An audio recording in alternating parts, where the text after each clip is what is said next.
Hello hello, mister Arif Hussain ആണോ? ആ, ആരാണ്? എന്റെ പേര് ആബിദ്. പക്ഷെ എന്നെ ഞാൻ വിളിക്കുന്നത് വിമൽ കുമാർ എന്നാ. വിശ്വാസിയുണ്ടോ? വിശ്വാസിയാണോ? വെറും വിശ്വാസിയല്ല, നല്ല അടിപൊളി വിശ്വാസി. കളഞ്ഞ വിശ്വാസി. ജിഹാദിയാണ്. ജിഹാദി എന്നുള്ള വേർഡിന്റെ മീൻസ് എന്താ? നിങ്ങൾ പറയൂ, എന്താണ് അതിന്റെ അർത്ഥം? ജിഹാദ് എന്ന വേർഡ്സിന്റെ മീന് ശരീരം കൊണ്ടും മനസ്സുകൊണ്ടും അള്ളാഹുവിന്റെ മാർഗത്തിൽ സമർപ്പണം ചെയ്യുന്നവൻ. നീ ആള് കൊള്ളാമല്ലോടാ അപ്പക്കാളെ. ഈ ശരീരം കൊണ്ട് എങ്ങനെ സമർപ്പണം? ഹറാമായ ഒരു സദസ്സ് പോവുക, നമ്മുടെ ശരീരം നമ്മൾ ത്യജിക്കലല്ല. അത് കൊള്ളാം, നന്നായിട്ടുണ്ട്. ഒരു സുഖത്തെ ത്യജിക്കുന്നതിന് അതൊരു ത്യാഗമാണ്. അത് ജിഹാദാണ്, അത് ജിഹാദാണ്. അതെ അതെ. ഇപ്പോ കപട വിശ്വാസികൾക്കും കാഫിറുകൾക്കും എതിരെ ജിഹാദ് ചെയ്യണമെന്ന് പറയുമ്പോ അതെന്ത് ജിഹാദാണ്? ആ പറഞ്ഞിരിക്കുന്ന ജിഹാദ് എന്താ? ഞാനൊരു ദുഷ്ടനാ, ക്രൂരനാ, ദയയില്ലാത്തവനാ, കൊല്ലാൻ പോലും മടിയില്ലാത്തവനാ.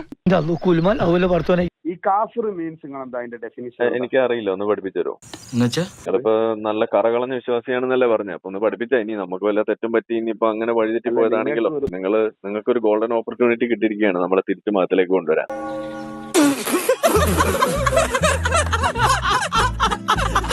ഞാൻ ഒന്നും കൂടി മൈൻഡ് ബ്രോഡാക്കി വേറെ ചോദ്യം ചോദിക്കാം, അതിനും കൂടി എനിക്കൊന്ന് പഠിപ്പിച്ചു തരുമോ?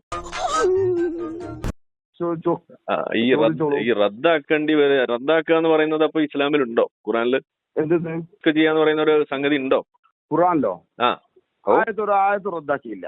റദ്ദാക്കിയിട്ടുണ്ടല്ലോ. ലക്കും ദീനക്കും വലിയ ദീൻ, ലാ ഇക്റാഹ ഫിദ്ദീൻ, ഇതൊക്കെ റദ്ദാക്കിയ ആയത്തുകളാണ്. കഷ്ടപ്പെട്ടോക്ക് വെറുതായല്ലോ. നിങ്ങൾക്ക് അറിയില്ല, നസ്ക് ചെയ്യാന്ന് പറയുന്ന സംഗതിയെ കുറിച്ച് നിങ്ങൾക്ക് അറിയില്ല. അതാണ് നിങ്ങളുടെ പ്രശ്നം. കുട്ടിയെ മീറ്റ് ചെയ്തപ്പോ മുതല് ഞാൻ വെറുതെ ഫോളോ ആയിക്കൊണ്ടിരിക്കും. ഇനി നമ്മളിപ്പോ എന്താ ചെയ്യാ? ഞാനൊന്ന് പറഞ്ഞോട്ടെ, നമ്മളിപ്പോ എന്താ ചെയ്യാ?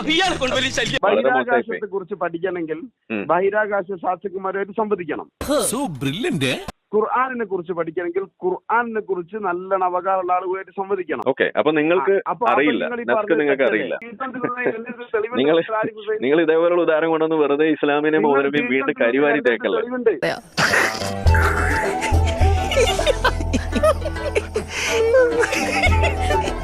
എന്റെ നാവില് നല്ല തെറി പോലും വരുന്നില്ലല്ലോ ഈശ്വര. നിനക്ക് ഇതിന്റെ വല്ല ആവശ്യം ഉണ്ടായിരുന്നു?